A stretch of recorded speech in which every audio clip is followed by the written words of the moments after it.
As to important subject for tonight, the subject of Amalek. Now, we have to discuss tonight the myth of Amalek, which is the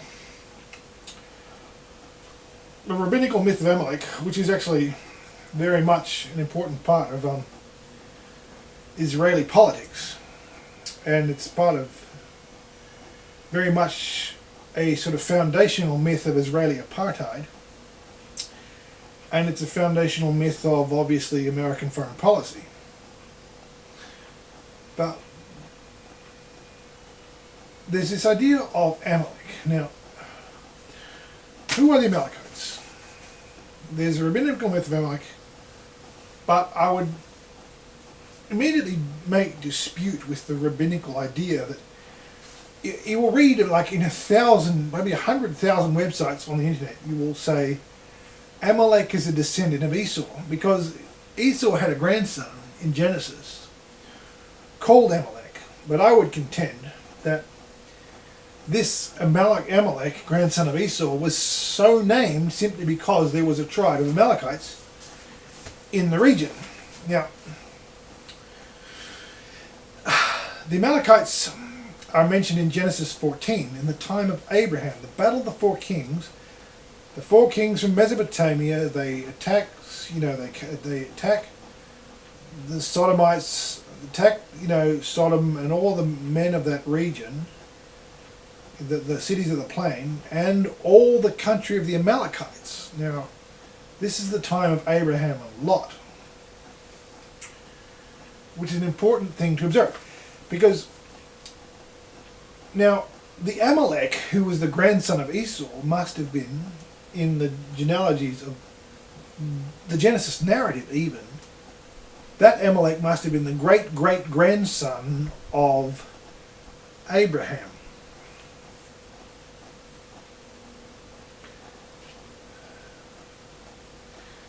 Now, how can... Now, if the four kings from Mesopotamia devastated the land of the Amalekites in Abraham's day, as the Jews claim, how can they have been descended from Isaac, who was the son of Abraham's old age? And this is the great-grandson of Isaac, who was the son of Abraham's old age. So we're talking about a tribe of Amalekites that are descended from Abraham's great-great-grandson, alive at his time, which is,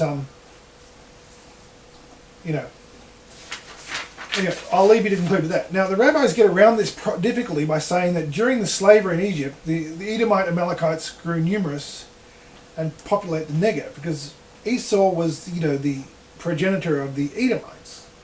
As the book of Genesis says, and Exodus, they went to live in Mount Seir.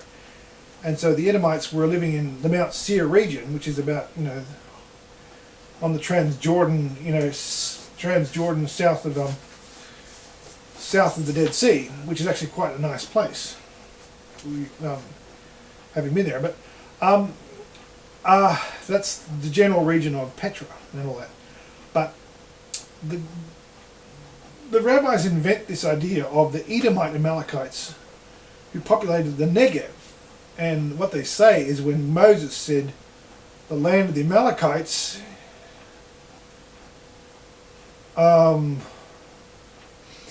he meant the Amalekites of Moses' day. Now that's an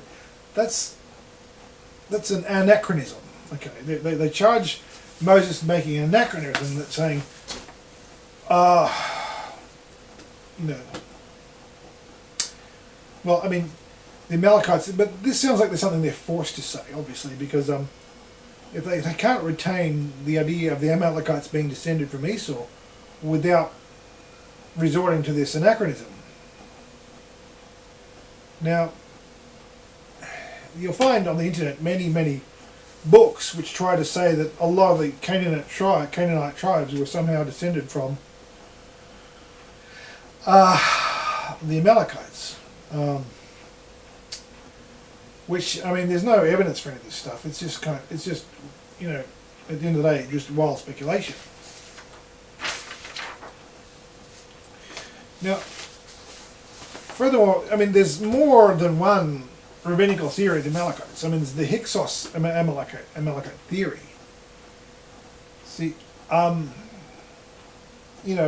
this peculiar theory that equates the Hyksos in Egypt with the Amalekites, and like this is Samuel Velikovsky in the 20th century, revived this theory. But it's even in Isaac Newton's Chronology of Ancient Kingdoms Amended, because Newton was heavily dependent on rabbinical literature for that particular period of history, because Newton didn't have access to the Rosetta Stone, and he couldn't translate hieroglyphics, and he didn't really have access to hieroglyphics, and he didn't have access to cuneiform tablets from Mesopotamia because of the Turkish rule there. So Isaac Newton was quite a guy, and he had admirable abilities, but he was denied access to a lot of resources that modern people have.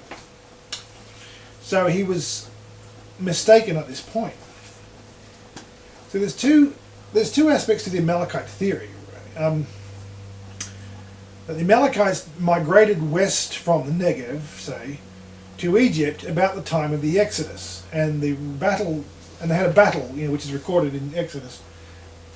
They had a battle with Moses and the Israelites and which they lost. But there's this theory that the Amalekites headed west at the time of the Exodus, and they took over Egypt after the the plagues in Egypt and everything. There's a body of theory, which again, Isaac Newton is enamored with in his book. You can read, and these sort of it's been going on for centuries. It's hard to track down the origins of this stuff, but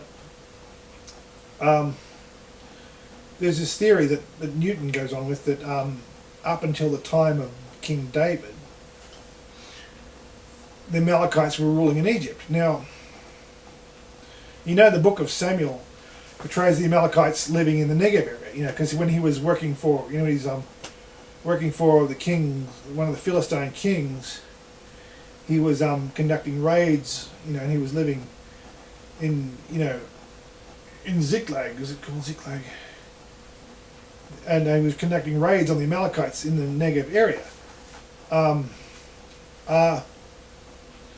Anyway, so, but see, the thing difficulty is modern historians would disagree with this account, because modern historians put the Hyksos rule in Egypt from about 1900 BC to 1500 BC, which is, in the traditional chronology, many just before the Exodus. So, and Manetho quoted in Josephus, his works are lost, but he's quoted in Josephus saying that he equating the Hyksos with the Hebrews, because the fall of the Hyksos kingdom in northern Egypt was contemporaneous with the Exodus from Egypt. Now, many inscriptions, Hatshepsut and Tutmosis III, they talk about, well, not Tutmosis III, he was, but the new kingdom pharaohs just before, they record finally defeating the Hyksos and throwing them out and overtaking Avaris, their capital in northern, because they had ruled, the Hyksos had ruled northern Egypt for about 400 years, which is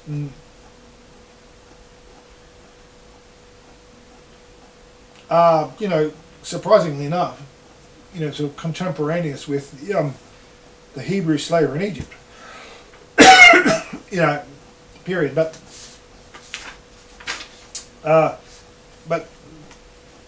as I say, modern historians disagree with the dating of the Hyksos period. They don't have an idea, and this idea that the Amalekites ruled, Egypt as the Hyksos between 1500 BC and 1000 BC, that's contradicted by basically all the hieroglyphics, because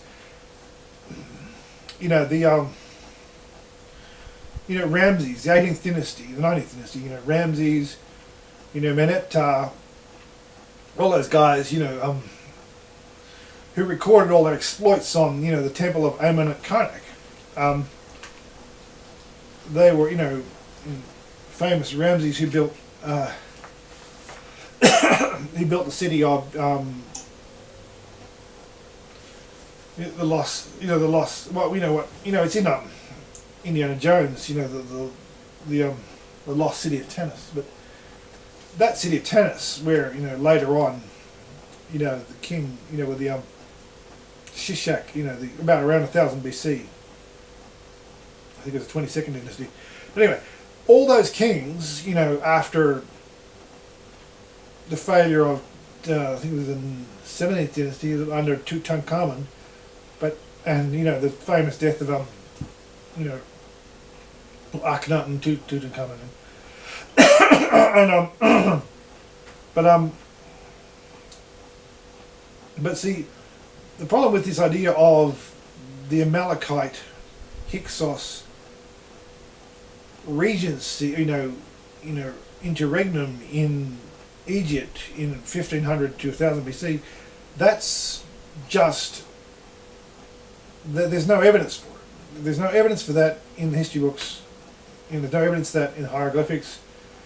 The Ramses and all his crowd were native Egyptians who practiced, native Egyptian, burials, mummification. They spoke, they wrote in hieroglyphics, they spoke Egyptian. And the difficulty with this theory about the Amalekites taking over Egypt after the Exodus is there's no evidence for it at all. And so, now, this brings us to a contradiction between the two Amalekite theories with these two.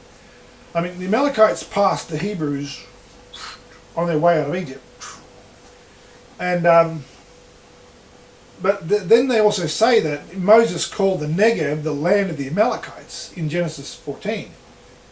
But I mean, but we're also told that the Amalekites had left Arabia, they'd left Canaan, they'd left the Levant, and they were now in Egypt. But in Moses' day, the Amalekites were in Egypt,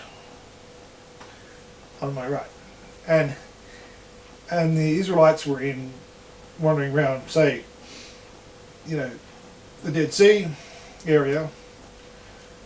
So why did Moses call it the land of the Amalekites if the Amalekites had split to Egypt? So there's a contradiction.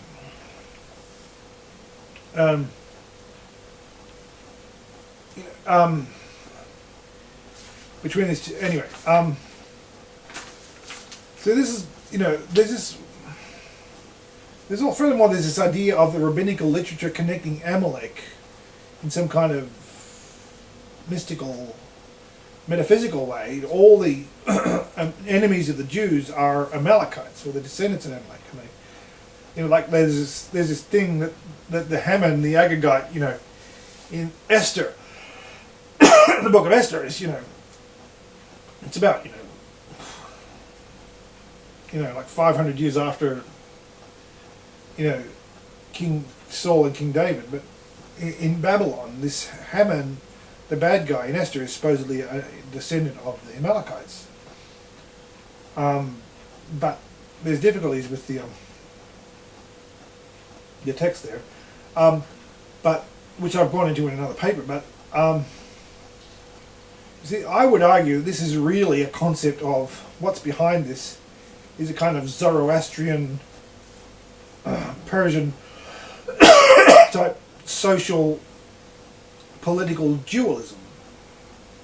There's a kind of genetic dualism. There's the good seeds, the bad seeds, right? There's this idea of genetic evil, that evil is somehow, wrapped up in someone's genes. I mean, it's a very mystical, very, well, it's a religious idea. It's like, past lives and, like Platonic notions of, innate ideas, which you may not buy into, but to buy into the idea of Amalek, you have to buy into these, quite pagan ideas. And the concept of genetic divisions, as we know, is like the story of our lives. It's like the genetic divisions give rise to social economic divisions, and justification of slavery, and social castes, all kinds of horrid things, and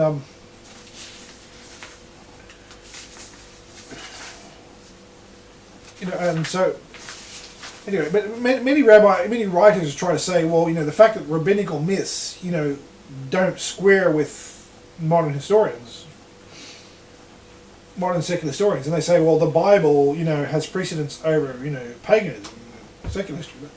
But the problem with that is that the myth of Amalek has no support from the Bible, you see.